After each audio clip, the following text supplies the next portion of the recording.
Du 23 au 25 avril 2018, Emmanuel Macron et son épouse Brigitte Macron prenaient part à une visite d'État à Washington à l'invitation du président américain Donald Trump. Durant ces 3 jours, réglés comme du papier à musique, la première dame a pu juger du poids du protocole américain comparé au nôtre.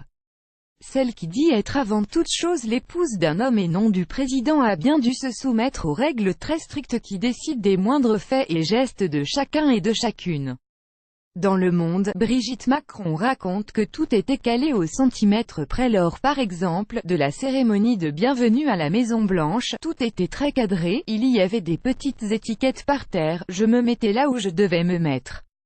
Mais peut-on faire autrement? Je ne sais pas, c'est difficile à dire. Celle qui ne tient pas à apparaître comme un pot de fleurs derrière son mari convient que ses engagements ne représentent que 5% de son temps. C'est bien comme ça. Il faut en passer par là, par respect de la culture des pays dans lesquels je vais. Le dîner d'État à la Maison-Blanche, le protocole nous avait prévenus, je n'ai pas été déçu, Mélania ne peut rien faire, elle ne peut même pas ouvrir une fenêtre à la Maison-Blanche et notre première dame a pu observer et comparer sa situation avec celle de Mélania Trump. Ce que confie Brigitte Macron explique bien des choses, elle est beaucoup plus contrainte que moi. Mélania ne peut rien faire, elle ne peut même pas ouvrir une fenêtre à la Maison-Blanche. Elle ne peut pas mettre le nez dehors. Moi, tous les jours, je suis dehors à Paris, selon elle, c'est la raison pour laquelle la First Lady est absolument impassible à chacune de ses apparitions, tout est interprété, surinterprété. C'est une femme qui a beaucoup de caractère mais qui s'applique à le cacher.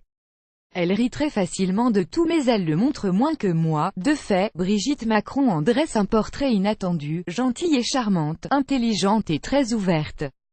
Elle est très gaie au contraire, nous avons le même humour, on rit beaucoup toutes les deux, en marge des rendez-vous officiels de son époux, dont le clou fut son discours très applaudi devant le Congrès. Brigitte Macron s'est levée pas moins de 30 fois pour l'applaudir de concert avec les députés américains. La première dame et Mélania Trump se sont offert une escapade en tête-à-tête à l'exposition Paul Cézanne présentée à la National Gallery of Art à Washington.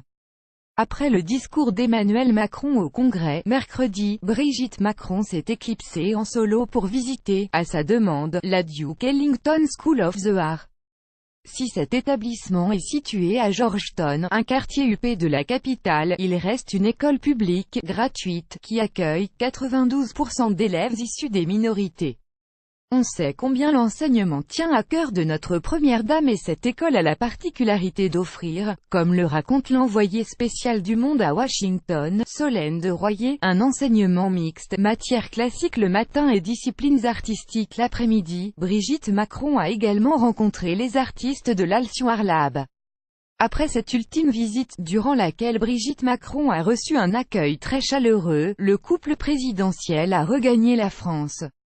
Jeudi 26 avril, l'Élysée recevait à dîner une centaine de personnalités du cinéma, acteurs, réalisateurs, producteurs, distributeurs, avant le Festival de Cannes qui se tient du 8 au 19 mai, écrit Le Figaro.